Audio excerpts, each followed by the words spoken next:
चलिए आज जो है कुछ एक ऐसे शेयरों पे बात कर लेते हैं जिनमें कि आज हम देख रहे हैं कि अच्छा मोमेंटम बनता हुआ दिखाई दे रहा है। उसमें सर कुछ एक शेयर ऐसे हैं जो कि आपके उतने पसंद में नहीं आते हैं, लेकिन क्या किया जाए, चर्चाओं में हैं आज, तो इसलिए हमें चर्चा करनी पड़ेगी। सबसे पहले अगर ग्राफिक्स बने हैं तो यस बैंक के लेकर के आ जाइए। यस बैंक में सर आज मोमेंटम बना हुआ है और यहाँ पर करीब 2-2.25% के आसपास की तेज़ी है।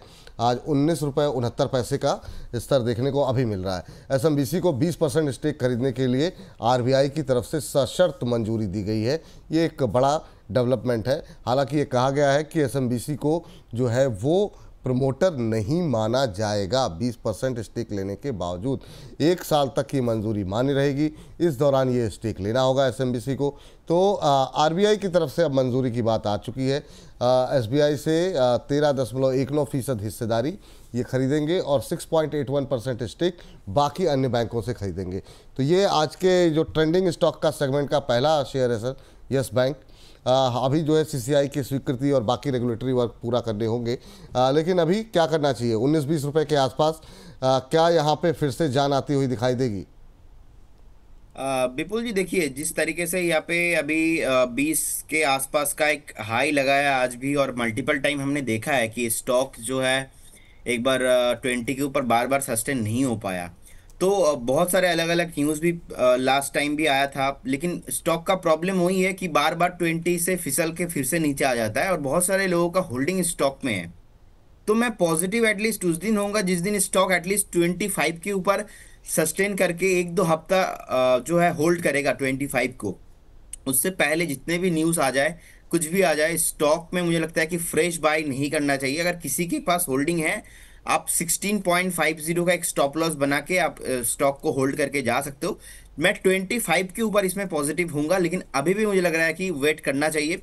20.20 का आज डे हाई है, तो अभी फिलहाल तो कुछ नहीं करना, वेट ही करना चाहिए। चलिए, तो वेट ही करना चाहिए फिलहाल के लिए, ये बात यहाँ पर निकल के आ रही है। इस बीच जो है आज काफ़ी दिनों बाद दिन अच्छा यहाँ पर निकल करके आया है जो हमारे डिफेंस प्लेयर हैं उनके लिए, लेकिन उस पर आए उससे पहले ज़रा ओला इलेक्ट्रिक पे भी ज़रा देख लीजिए। अच्छा, ये तमाम वो छोटे शेयर हैं जिन पर वीकेंड पे हम लोगों ने बातचीत की थी और काफ़ी अच्छा रिस्पांस भी यहाँ पर देखने को मिला था। ओला पे कोई फ्यूचर दिखाई दे रहा है क्या सर आपको? आज 3-4% की तेज़ी यहाँ पर आती हुई दिखाई दे रही है। 48-22 फिर से आ गया लेवल। क्या करें ओला में, क्योंकि ओला में ऊपर के लेवल पे भी प्रेशर है, नीचे लोग जाने के लिए तैयार नहीं है क्योंकि लोगों की पोजीशन ऊपर है। आपकी टिप्पणी क्या रहेगी ओला को लेकर के? देखिए, ओला का प्रॉब्लम सर हुई है कि रिसेंटली 2-3 दिन बहुत बेस बना था, लेकिन हमने एक बार भी बाय रिकमेंडेशन नहीं दिया, क्योंकि मुझे एक बार 50 के ऊपर 2 हफ्ता 1 हफ्ता तो एटलीस्ट क्लोजिंग चाहिए था, जो कि 53-54 के आसपास हमने देखा, बार बार ऊपर से हल्के होते देखा है स्टॉक को।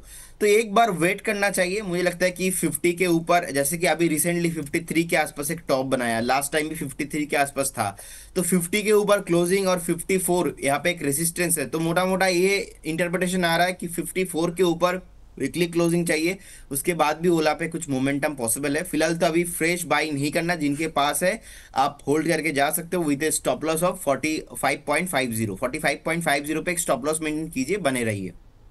ठीक सर। चलिए, इस बीच करीब 1500 का से के आसपास दर्शक ज़्यादा हमसे साथ जुड़े हुए हैं, तो ऐसे ही आप लोग जुड़ते रहिए, लोगों को और जोड़ते रहिए। तो थैंक यू, आप सभी दर्शकों का ढेरों ढेरों आभार, धन्यवाद आपका। चलिए, इस बीच जो है अगली कंपनी लेकर के आते हैं जिस पर आज बड़ी खबर निकल के आई है, और वो है अपोलो माइक्रो और मजगांव डॉक को लेकर के। तो ज़रा पहले सर अपोलो माइक्रो ही लेके आ जाइए। 280 का टारगेट शायद यहाँ पर था या कितने का आपने दिया था अपोलो माइक्रो पे। कल की जो फ्राइडे की जो शुरुआत थी ना, वो आपने यहीं से शुरुआत की थी। आज भी मोमेंटम में है, 240 का लेवल देखने को मिल रहा है। इंट्राडे में 245 का हाई लगाया है। अब ऊपर से फिसल रहा है, चूँकि बाज़ार फिसल रहा है। क्या सलाह रहेगी अपोलो माइक्रो को लेकर के? जिन लोग अभी भी होल्ड किए हुए हैं उनके लिए क्या सजेशन रहेगा अपोलो माइक्रो में? बिल्कुल जी, देखिए यहाँ पे हमारा शॉर्ट टर्म के लिए 1 महीने का मैंने टारगेट दिया था 245-250 के रेंज। तो 245 तो टारगेट अचीव हो ही गया अपोलो माइक्रो सिस्टम पे। फ्राइडे जबरदस्त चला। आज थोड़ा मार्केट सपोर्ट नहीं है, ओवरऑल मार्केट में थोड़ा बहुत ऊपर से मोमेंटम जो है डाउन साइड ही आ रहा है।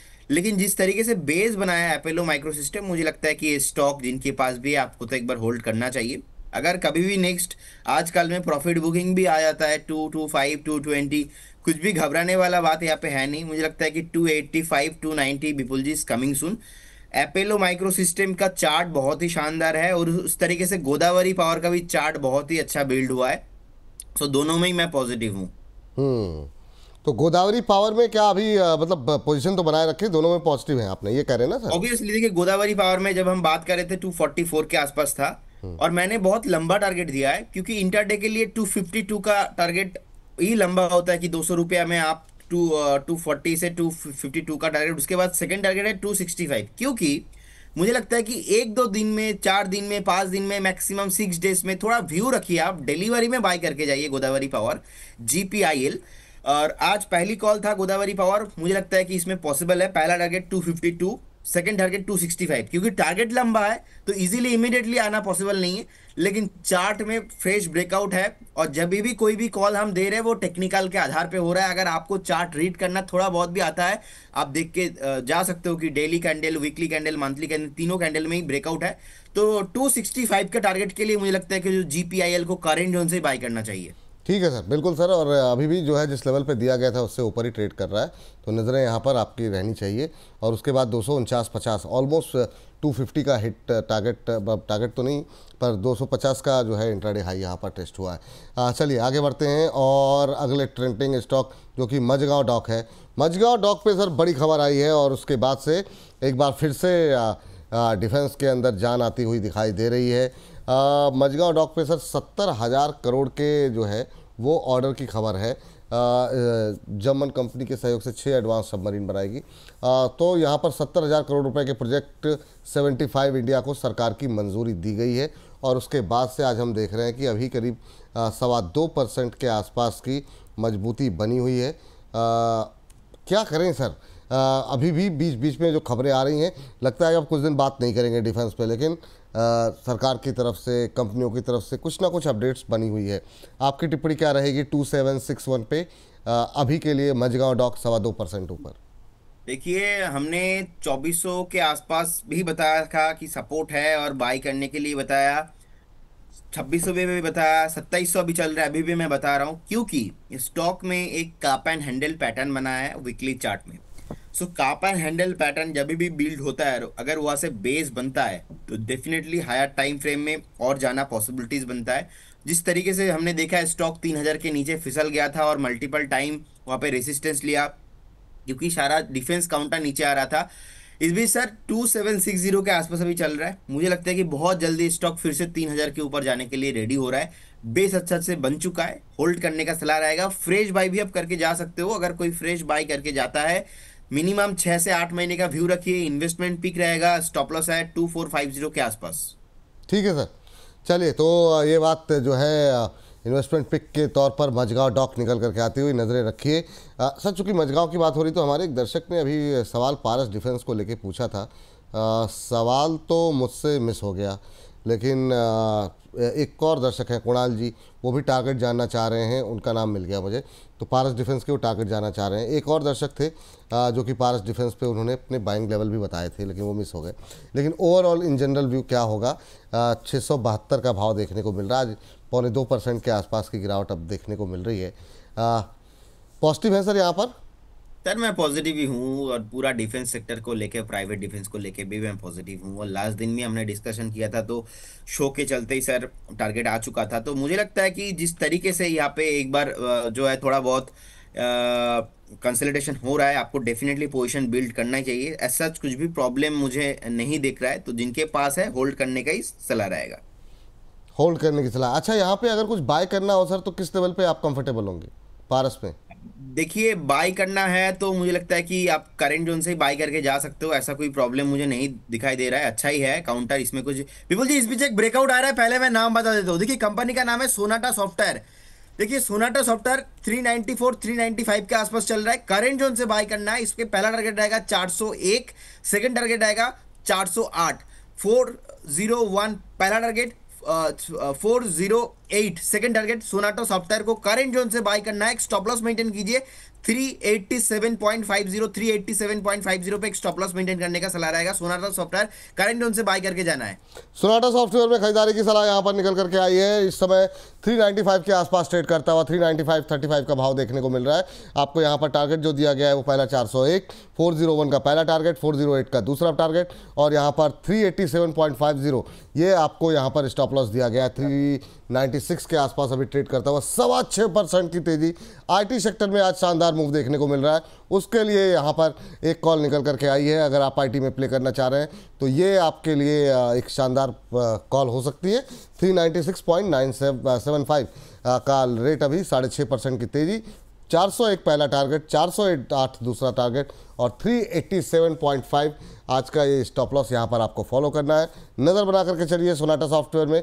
जैसे कोई अपडेट होती है हम आपको अपडेट करेंगे कि यहाँ पर अभी अगर स्टॉप लॉस टारगेट को कुछ रिवीजन करना है या फिर कोई तेज़ी के साथ अप मूव या डाउन मूव आता है तो हम आपको अपडेट करेंगे। तो नज़रें आप नोट डाउन कर लीजिए। 387.5 का स्टॉप लॉस, 401 408 का टारगेट यहाँ पर निकल करके आता हुआ दिखाई दे रहा है। अब 397 के आसपास ट्रेड करता हुआ सोनाटा सॉफ्टवेयर। चलिए अब जरा निकल करके आते हैं वापस ट्रेंडिंग स्टॉक्स पे। तो आज के ट्रेंडिंग स्टॉक्स पे हमने 2 काउंटर जो है बात की, लेकिन एक छोटा शेयर बाकी रह गया। वो है, हालांकि प्रदीप जी का पसंदीदा तो नहीं है, लेकिन फिलहाल के लिए लगातार ये तीसरा चौथा दिन है जब हम देख रहे हैं वोडाफोन आइडिया के अंदर मोमेंटम बना हुआ है।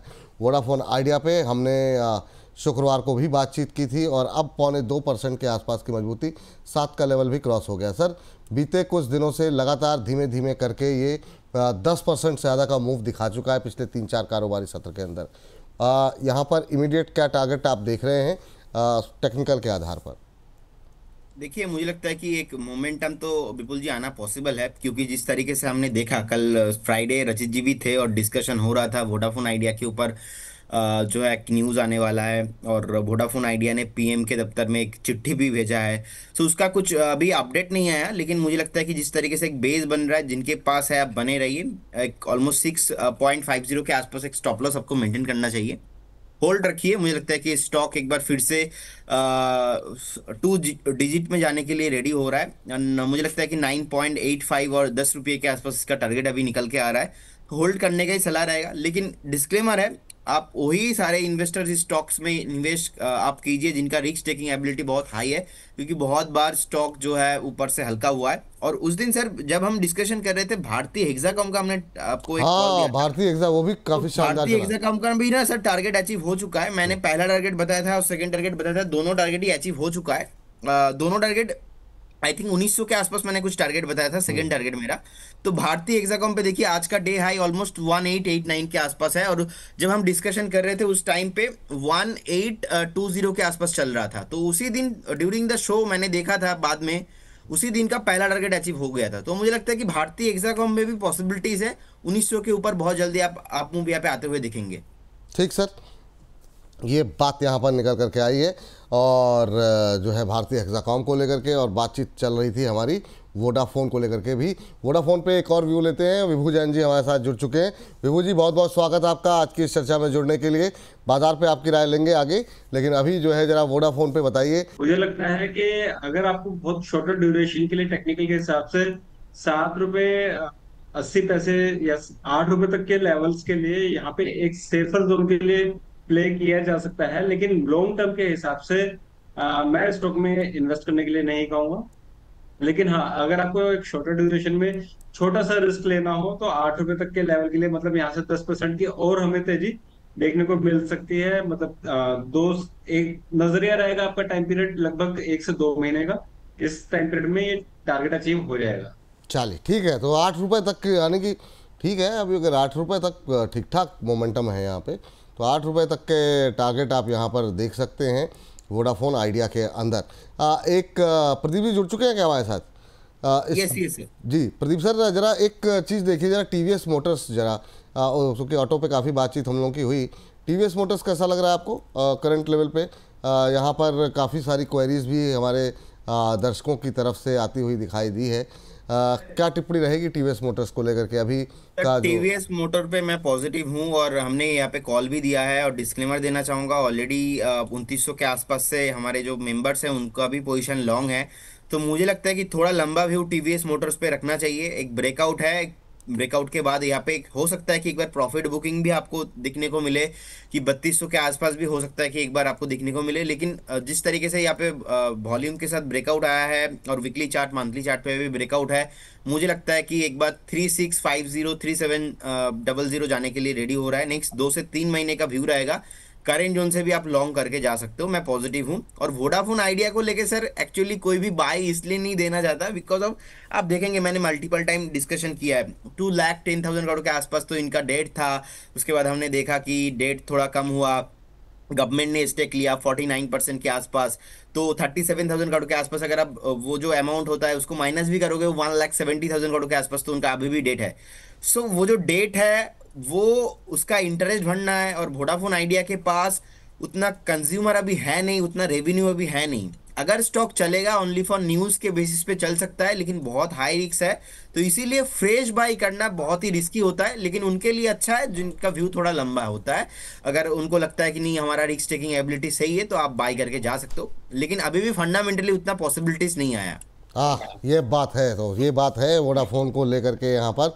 बाकी टीवीएस मोटर्स की बात हो गई है। एक काउंटर जो है जरा एक नज़र डालते हैं वेदांता। विभू जी जरा देखिए वेदांता पे आपका किराया क्या होगी करंट लेवल पे, आज के ट्रेंडिंग स्टॉक्स में शामिल है और धीमे धीमे करके मोमेंटम बनता हुआ आज भी 1% ऊपर 448 का लेवल यहाँ पर देखने को मिल रहा है, 448 449 के आसपास 1% की तेजी। आपकी टिप्पणी क्या रहेगी? वेदांता सर, जिस तरीके से हमें पता है ये कमोडिटी सेक्टर से काफी ज्यादा इफेक्टिव कंपनी है, एंड अभी करंटली लगभग 448 450 के रेंज में ये स्टॉक चल रहा है, और एक कंसोलिडेशन फेज मेरे को यहाँ पे कंपनी में कंटिन्यू होता हुआ दिखाई दे रहा है। कंपनी माइट भी पॉसिबल कि आने वाले 1 से 2 महीने तक जो कंसोलिडेशन में ही नजर आ रही है, उसके बाद डेफिनेटली मेरे को कंपनी के अंदर एक पॉजिटिव मूवमेंट जरूर बनता हुआ दिखाई दे रहा है। वीकली चार्ट के बारे में अगर मैं बात करूं तो वीकली चार्ट के हिसाब से मुझे कंपनी जो है एक पॉजिटिव मोमेंटम देते हुए नजर आ रही है, और एक अच्छा खासा ब्रेकआउट भी हमें आने वाले समय में हमें इस कंपनी में देखने को मिल सकता है, जो कि आपका 523 का जो कंपनी का ऑल टाइम हाई है वो भी ब्रेक हो सकता है। लेकिन नजरिया आपका थोड़ा सा लंबा रहेगा, नजरिया आपका कम से कम भी 6 से 8 महीने का लेके चलिए, तो ही इस कंपनी के अंदर आप ट्रेड कीजिए, तो उसके अंदर हमें एक अच्छा खासा मोमेंटम मिल जाएगा। चलिए ये बात यहाँ पर निकल करके आ रही है वेदांता के लिए। और एक काउंटर जरा ले करके आई है प्रदीप जी के लिए, वो है पेटीएम। पेटीएम के बारे में सर आपसे पहले भी कई बार चर्चा हुई, लेकिन इस बार मैंने जो है ना वो जो कॉमेडी शो है कपिल शर्मा का, उसमें देखा मैंने, और मतलब बहुत ही अच्छा सेंस ऑफ ह्यूमर जो है यहाँ पर मुझे नज़र आया। यहाँ पर जिस तरीके से वो बात कर रहे थे, तो आज मोमेंटम में है, ट्रेंड में है, अभी 1.25% की तेज़ी है, 1280 के आसपास ट्रेड कर रहा है, बहुत सारी चीज़ें बदल रही हैं। आपकी टिप्पणी क्या होगी पेटीएम को लेकर के? देखिए विपुल जी, पेटीएम को लेके मैं बहुत टाइम से नेगेटिव था, लेकिन 1100 के ऊपर मैं पॉजिटिव हुआ हूँ। और मैंने भी कपिल शर्मा शो मैंने देखा है, और मैंने भी देखा है उनका सेंस ऑफ ह्यूमर बहुत ही अच्छा है। सो बेसिकली टेक्निकली अगर देखा जाए कि 1100 के ऊपर एक बार जो सेकेंड टॉप बिल्ड हुआ था उसके ऊपर सस्टेन हो रहा है। अभी स्टॉक का टारगेट मुझे लगता है कि 1450 होना चाहिए, 1450। उससे पहले तो मुझे लगता है कि स्टॉक रुकने का नाम ही नहीं लेगा। अभी 1278 है, और डिस्क्लेमर देना चाहूंगा इसमें भी ऑलरेडी हमने कॉल देके रखा है। सो मुझे लगता है कि जिनके पास भी है पोजीशन को होल्ड करना चाहिए। करेंट जोन से भी आप बाय करके जा सकते हो। 1450 स्टॉक जाने के लिए रेडी हो रहा है। ठीक है सर, चलिए 1450 1450 की तरफ के लिए तैयारी कर लीजिए। और वाकई में विजय शेखर जी का मतलब जो सेंस ऑफ ह्यूमर था वो मतलब काफ़ी आकर्षित किया। अब कंपनी को लेकर के भी अब कोशिश उनकी है पॉजिटिव करने की और मुनाफे की तरफ ले जाने की। देखते हैं आगे किस तरह के लिए चलता है, लेकिन अभी के लिए जो राय निकल करके आई है प्रदीप जी की 1450 तक के टारगेट। नज़ारा पे राय विभू जी की जानना चाहेंगे हम। नज़ारा जो है जब से ये गेमिंग वाला मामला शुरू हुआ उसके बाद से दबाव दिखा रहा है लगातार, लेकिन अभी जो है 10.5% की गिरावट। इतनी गिरावट के बाद कुछ बचेगा जिन लोगों के पास है? क्या मतलब सारा लॉस बुक कर लें? क्या सलाह रहेगी विभू जी? कोई गुंजाइश है यहाँ पर, या फिर अभी तो फिलहाल से सेंटिमेंट तो पूरी तरह नेगेटिव है? सर शॉर्टर ड्यूरेशन में तो मुझे यहाँ पे किसी भी तरह की कोई गुंजाइश नजर नहीं आ रही है। स्टॉक से अगर पॉसिबल हो तो आप एग्जिट ही कर लीजिए। रीजन बीइंग क्योंकि जितनी भी कंपनी में बड़े प्लेयर हैं वो भी इसमें से एग्जिट ले रहे हैं, और जिस तरह की न्यूज आई है मार्केट के अंदर कि गवर्नमेंट ने गेमिंग प्लेटफॉर्म्स के ऊपर पूरे तरीके से बैन लगा दिया है, और नजारा is one of the company जिसको हाईएस्ट इम्पैक्ट पड़ा है just because of this news. तो राइट नाउ तो इट्स बेटर कि इस स्टॉक से अभी आप एग्जिट ही करके रखिए। स्टॉक माइट भी अगर यहाँ से भी अगर समझना भी शुरू करता है तो एक कंसोलिडेशन फेज में ही जाएगा। डायरेक्टली यहाँ से वी कांट एक्सपेक्ट कि सीधा अपनी एक रैली स्टार्ट कर देगा। तो आने वाले समय में माइट भी पॉसिबल हम यहाँ पे 900 साढ़े 910 तक के लेवल बड़े आराम से देख सकते हैं, और 910 के लेवल भी अगर यहाँ पे टूटते हैं तो फिर स्टॉक हमें 700 साढ़े 700 तक के लेवल भी दिखा सकता है। जी, तो ये बात नज़ारा टेक पे निकल के आ रही है। इस सेगमेंट का लास्ट इसके काउंटर लेकर अलावा के बिल्कुल जी लास्ट सेशन में हमने एक स्टॉक डिस्कस किया था sir, KRN heat exchanger. Target hit हो तो गया सर, उसको हम लोगों ने मतलब जो है 1 बजे के शो में बता भी दिया था, टारगेट उसका हिट हो गया था। बहुत ही शानदार प्रदर्शन रहा आप दोनों का, मतलब बैक टू बैक आप लोग जो पारी खेल रहे थे। अभी 974 का चल रहा है सर। कोई अपडेट देनी हो हमारे दर्शकों को तो आप क्या देना चाहेंगे अभी KRN को लेकर के? हाँ सर, KRN हीट एक्सचेंजर एक काफी अच्छी कंपनी है, तो अगर आप इसको अभी भी होल्ड करना चाहते हैं, जिन लोगों ने इसको अभी भी होल्ड कर रखा है तो कंटिन्यूस होल्ड की ही सलाह रहेगी। For the next level of 1020 के लिए हम इस स्टॉक को कंटिन्यू होल्ड करके चलते हैं। देन वी विल सी कि इसमें आगे किस तरीके का मूव आता है।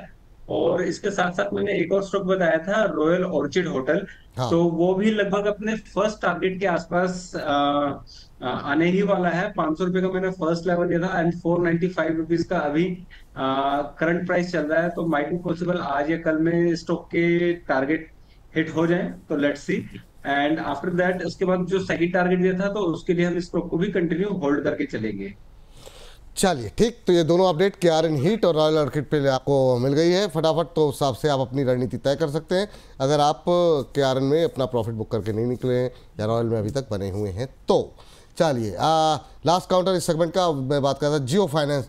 काफ़ी क्वेरीज भी हैं, ट्रेंड में भी रहता है, 320 के आसपास चल रहा है। प्रदीप सर आप बताइए ज़रा क्या करना चाहिए अभी करंट लेवल पे, फ्रेश एंट्री के लिए भी जिनके पास है उनके लिहाज से भी। एक बार आपका व्यू जियो फाइनेंशियल को लेकर के। बिल्कुल जी, जियो फाइनेंस को लेके मैं पॉजिटिव ही हूँ, लेकिन शॉर्ट टर्म में मुझे लगता है कि स्टॉक उतना पोटेंशियल नहीं है कि इमीडिएट लेवल पे चल जाएगा, क्योंकि जितने भी न्यूज़ आया है ऑलरेडी और प्राइस के साथ डिस्काउंटेड है। सो एक बेस बिल्ड हुआ था 300 के आसपास, तो मुझे लगता है कि 300 से लेके 330 के आसपास एक जो रेंज है इस रेंज के अंदर ही रहने वाला है। लेकिन अगर मैं थोड़ा मीडियम टर्म का बात बोलूंगा, नेक्स्ट 6 से 8 महीना 9 महीने का टारगेट, तो मुझे लगता है कि स्टॉक में एक बार अगर 340 का लेवल क्रॉस करता है तो उस केस में एक बार 385 और 400 के ऊपर जाने के लिए रेडी हो सकता है। और जिनके पास है आप बने रहिए, ऐसा कोई प्रॉब्लम नहीं है। और बहुत ही फंडामेंटली इसमें जो है और भी ज़्यादा revenue I think next quarter में आने वाला है। और जिस तरीके का न्यूज़ है जियो फाइनेंस के साथ, मुझे लगता है डेफिनेटली जियो फाइनेंस होल्ड करके जाना चाहिए।